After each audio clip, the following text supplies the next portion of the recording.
Salatu ala nabi wa salamu ala rasul asy-syafi'il abtahi wa Muhammad Arabi. Sejarah berdirinya Yayasan Al-Ittihad Barabai Kalimantan Selatan oleh Abdullah bin Muhammad Ghazali adalah seorang yang bernama Muhammad Ghazali dan istrinya yang bernama Siti Zainab telah lama memendam keinginan mendirikan suatu lembaga yang dapat menampung sekaligus mendidik anak-anak du'afa, anak-anak yatim, anak-anak piatu atau bahkan anak yatim sekaligus piatu.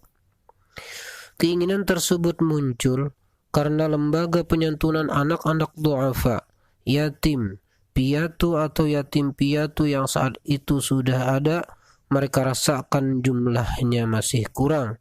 Bahkan kala itu belum ada satu pun lembaga penyantunan sekaligus pendidikan atas anak-anak dimaksud. Kedua suami istri itu mempunyai 12 orang anak yang terdiri atas 8 anak laki-laki dan 4 anak perempuan. Kesemuanya mereka arahkan untuk menuntut pengetahuan keagamaan baik lewat lembaga formal maupun non-formal.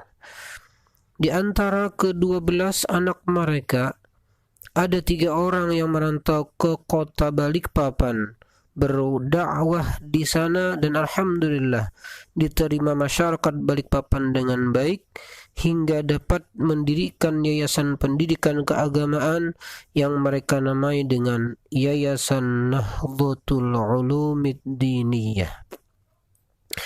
Ketika anak mereka dimaksud yaitu Kiai Haji Muhammad Thaha, Ustadz Al-Haji Abdullah dan Ustadz Al-Haji Muhammad As'ad. Suatu ketika keinginan yang oleh suami istri itu dipendam lama, mereka utarakan kepada anak tertua mereka yaitu Kiai Haji Muhammad Thaha. Yang bersangkutan merespon dengan baik. Terbukti beliau pulang ke kampung halaman untuk mewujudkan keinginan kedua orang tuanya itu. Dengan dana seadanya, mulailah proses pembangunan asrama sebagai persiapan tempat penampungan sekaligus pendidikan santri du'afa, yatim, piatu atau yatim piatu sesuai yang dimaksud oleh kedua suami istri tersebut. Ketika bangunan dirasa memungkinkan untuk difungsikan, maka mulailah kegiatan penyantunan dan pendidikan ala pondok pesantren dilaksanakan dengan fasilitas seadanya. Beberapa waktu kemudian, Ustadz Al-Haji Muhammad As'ad dipanggil pulang untuk membantu saudara-saudaranya mengurus santri tersebut. Sementara Ustadz Al-Haji Abdullah belum diizinkan pulang oleh kedua orang tuanya karena di samping mengurus Yayasan Nahdlatul Ulumid Diniyah Balikpapan, juga sebagai penghubung antar warga Balikpapan yang sangat berperan aktif dalam membantu pendanaan atas kelangsungan penyantunan dan pendidikan terhadap anak-anak du'afa, yatim, piatu atau yatim piatu yang diselenggarakan di Barabai.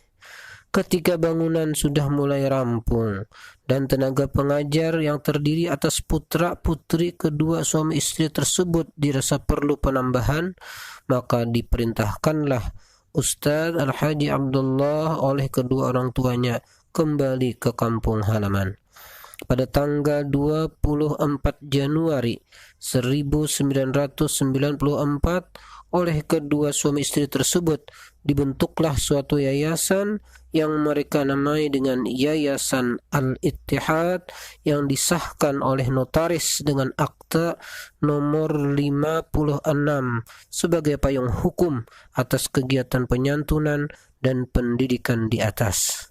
Alhamdulillah, Yayasan Al-Ittihad berjalan dengan baik hingga sekarang dan semoga dapat istiqamah serta bermanfaat bagi masyarakat, khususnya kaum muslimin. Demikian, hadanallahu wa iyyakum ajma'in. Wassalamualaikum warahmatullahi warahmatullahi wabarakatuh. الشفيع